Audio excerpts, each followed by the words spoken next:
Pakistan بمقابلہ India, محمد نواز کے آخری over میں 9 بالز اور فری ہٹ پر بحث، اس پر نظر ثانی ہونی چاہیے۔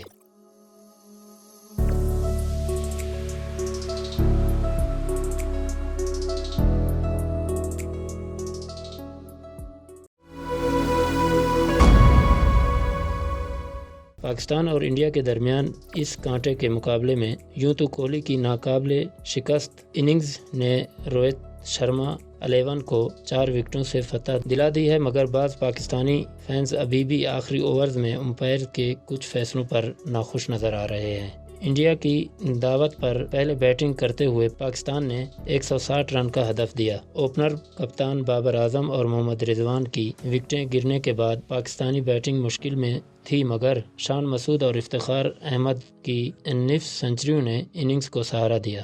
دوسری طرف پاکستانی پیس اٹیک نے آغاز میں ہی انڈیا کی وکٹیں حاصل کر کے انہیں بیک وقت بیک فٹ پر ڈال دیا۔ 4 وکٹوں کے نقصان کے بعد کوہلی اور پانڈیا کے درمیان 113 رنز کی شراکت قائم ہوئی، جس نے میچ کو آخری اوور میں داخل کروا دیا۔ وکٹوں کی تلاش میں بابر اعظم اپنے فاسٹ بولر کو استعمال کر چکے تھے اور اسی وجہ سے آخری اوور میں 16 رن بچانے کے لیے گیند محمد نواز کو دے دی گئی۔ نواز کے اوور نے پاکستانی اور انڈیا فینس کو کرسیوں سے جوڑے رکھا۔ نواز کو 6 گیندیں کرا کر 16 رنز بچانے تھے اور ان کے سامنے 113 رنز کی شراکت پر کوہلی اور پانڈیا موجود تھے۔ پہلی گیند پر انہوں نے پانڈیا کو کیچ آؤٹ کیا۔ یہ کیچ بابر اعظم نے پکڑا اور جیت کو قریب دیکھ کر وہ پرجوش ہو گئے۔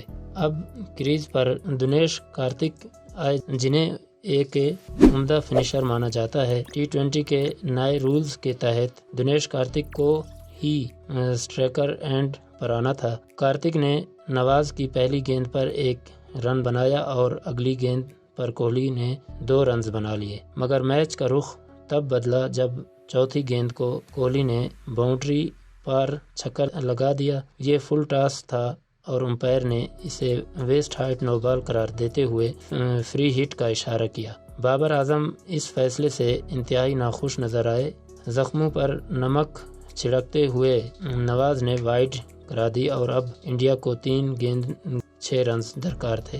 نواز نے فری ہٹ کی گیند پر کوہلی کو بولڈ کر دیا۔ گیند پیچھے کی باؤنڈری کی جانب گئی اور انڈیا بیٹسمین نے 3 رنز بھاگ لیے۔ امپائر نے اسے 22 کے رن قرار دیا۔ 5ویں گیند پر کارتک کو رضوان نے رن آؤٹ کیا۔ اشون کی آمد پر نواز نے ایک مزید وائڈ کرائی، پھر اشون نے آخری گیند پر چوکا لگا کر انڈیا کو جیت دلائی، مگر آخری اوور تک جانے والے اس میچ نے پاکستانی شائقین کو زیادہ مایوس نہیں کیا، کیونکہ ان کی ٹیم نے بھی عمدہ کارکردگی کا مظاہرہ کیا۔